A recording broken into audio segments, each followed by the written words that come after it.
Hi, and welcome back to China and Japan's Reactions Part 2. In Part 1, we talked mostly about Zhang He, and I think that was important because it shows you the different motivations of different cultures. We know the Europeans were exploring for God, glory, and gold, but the Chinese were not doing that. The Chinese were basically trying to show off their power, show off their strength, with these 7 really amazing voyages that Zhang He led with 300 ships, and some of those ships were 400 feet long. So it really shows you that not all cultures do the same thing or are motivated by the same reasons. So we had the opportunity to see the Chinese colonize lots of different parts of the globe, and they chose not to. That's a little bit more European in motivation and in just in their culture.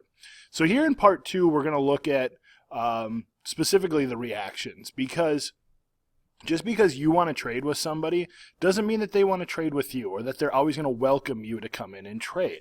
The Europeans definitely were greedy and motivated by that God, glory, and gold piece, and you're going to find out here China and Japan are eventually going to kind of tighten their borders and eventually kick the Europeans out. So that's what we're going to look at here in Part 2. So, Ming relations with foreign countries and rules.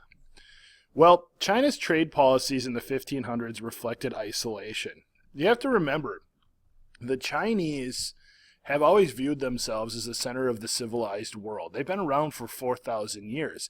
They did not need to rely on trade in order to survive. Part of that is their geography made it very difficult to do so. You've got the Himalayas in the southwest corner, you've got the Gobi Desert in the north, you've got the East and South China Seas to the east and to the south. So, like, trading with other countries, trading with other people was not something that they could easily do. So they usually were pretty isolated. So if foreign states wanted to trade with China, they would have to follow Chinese rules, because the Chinese did not want the Europeans threatening the peace and prosperity that the Ming had brought to China. When the Ming dynasty starts, they're taking over after the Mongols. You have to remember, China had been ruled by the foreign Mongols for not a real long time, but long enough where the Chinese are like, no, we don't want this. We want to be ruled by ourselves. So they don't want Europeans coming in and potentially being a threat again. You know, you don't know when foreigners show up, if they're just there to trade or if they have bigger and more sinister motivations, like, you know, maybe they would try to invade and take over at some point. You have to be very cautious when dealing with other countries. So the Chinese were certainly aware of that. And China had had a long history of being self-sufficient as well. And of course that plays into what I was just talking about. They had to be. They had to be self-sufficient, because though trade networks did exist, there were the Silk Roads. It's not like they had next-door neighbors that were, you know, really easy to trade with. It just wasn't something that the geography allowed for. So the Chinese were pretty self-sufficient. So when these Europeans came in, they had a number of different rules they had to follow. For example, only the government was allowed to conduct foreign trade. You weren't allowed to just go trade with random people. You had to deal strictly with the government, so the government could keep an eye on you. The government could control you and make sure that you weren't doing things that were detrimental to the Chinese culture.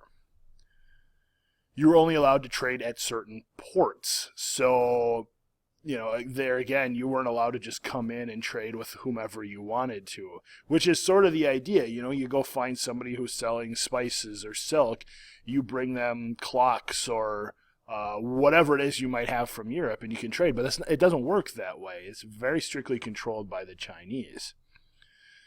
China expected the Europeans to pay tribute to Ming leaders. Well, a tribute is a peace tax. Essentially, you have to pay money to be able to trade and try to make money. We have tariffs today. I don't know that that's a perfect example, but tariffs are taxes on imports. The idea that if you're going to trade, that there's going to be a tax on that. Well, here, this is not necessarily on the products themselves, but more for the opportunity to do the trading. So you had to pay this peace tax. Ooh, that's out of order. You had to follow the kowtow ritual. This was definitely a respect thing that the Chinese demanded of foreigners. You had to, the kowtow ritual is kneeling in front of the emperor and touching your forehead to the ground 9 times. to some Europeans that was humiliating.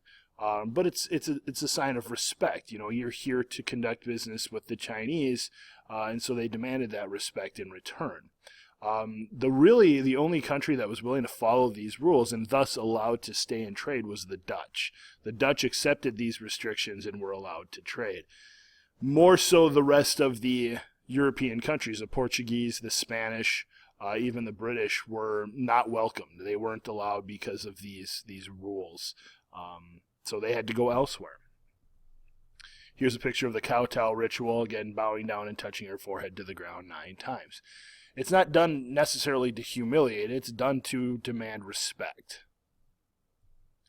Well, we've mentioned this time that they've gone to India. We talked about Vasco da Gama, who went to southwest India. We've talked about China. Certainly, I think we need to mention Japan a little bit.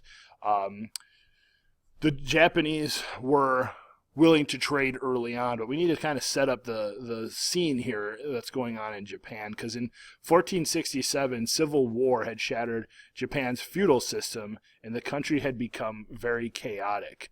Basically, you had those daimyos, those warrior chieftains, they're landowners called daimyos, who became lords in a new Japanese feudalistic system. This, of course, is going to rely very heavily on protection by the samurai during this time period. So this is a little review for us from our unit on China and Japan. We know the emperor is sort of the figurehead at the top. You have your shogun, your daimyos, and your samurai, all the way down to your peasants, artisans, and merchants. These would be the people who work the land and make things by hand. So this is what's going on in Japan when the Europeans show up. So now we've got contact between Europe and Japan.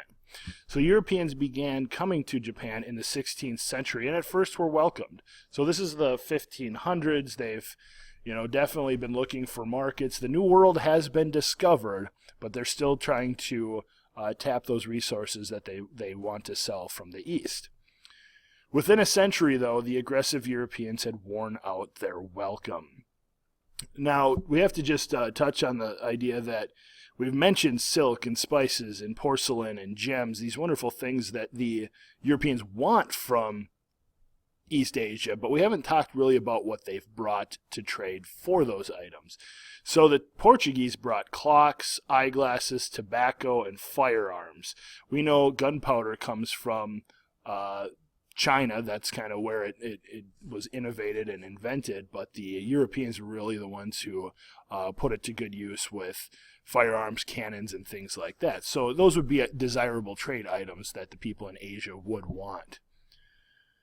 By 1600, European missionaries had converted 300,000 Japanese to Christianity. So clearly their culture is changing a little bit here. But something happens. There's a peasant rebellion in Japan, and most of those peasants were Christian. Now, they weren't rebelling because they were Christian, they just happened to be Christian. And so the shoguns, the military leaders of the country, were really unhappy. I mean, they didn't want these peasants to rebel, and so they looked at this and they said, how do we stop this? And they said, well, they're Christian, so we must blame the Europeans. Well, why blame the Europeans? Well, they brought Christianity. So their conclusion simply was, if we get rid of the Europeans, they won't bring any more missionaries, they won't convert more people to Christianity, and ultimately we won't have rebellions like this anymore. It's a little short-sighted by blaming Christianity, but their idea was, the Europeans are to blame for bringing that here. So after this peasant rebellion, the shoguns ruthlessly persecuted Christians, and it led to the formation of an exclusion policy. Well, this exclusion policy is called the closed country policy. So in 1639, the shogun sealed Japan's borders and excluded merchants and missionaries. Basically, the Europeans were kicked out.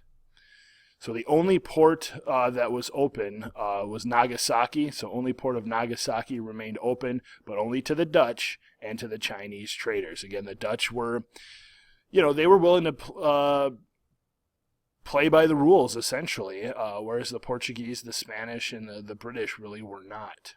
And this closed country policy will last for more than 200 years. Now, why have this, or what was really going on here?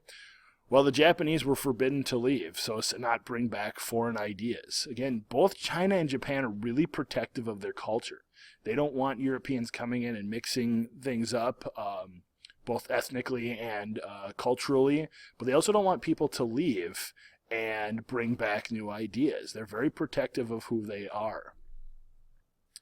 Japan wanted to continue as a self-sufficient country, which is kind of funny because if you know anything about Japanese history in World War II, they were anything but self-sufficient. But for the time being here in the 1600s, they didn't feel like people needed to leave. They didn't feel like they needed Europeans to come in and trade with them. So they sealed their borders and kicked the Europeans out.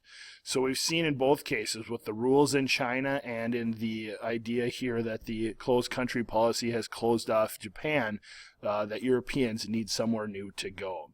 So that brings us to our end here, our result. Europeans begin to explore west across the Atlantic Ocean to the New World, which just makes sense. They've discovered this. Columbus discovered this in 1492, and there's all sorts of wealth and riches that they want to obtain from here, and even wealth and riches that they think exist but don't exist, like the Fountain of Youth and the Lost City of Gold, myths like that never turned out to be true. But in the end, they were essentially kicked out of the East and had to go west now and explore the new property of North and South America. So that's going to do it for us here with China and Japan's reaction. We'll come back to our constructive response question here. It says, describe how and why China and Japan reacted to European explorers and traders. So we just saw that. We were able to answer that question here by looking at the rules that they had to follow. Only the Dutch were willing to follow those rules in China, and the idea of this peasant rebellion in Japan, which the Japanese thought Christianity was the problem, so they closed their doors, didn't want any more missionaries and traders to come in, and started the closed country policy. So that should do it. That should answer that question for us and wrap this up nicely for us. We hope you learned something, and we'll see you next time.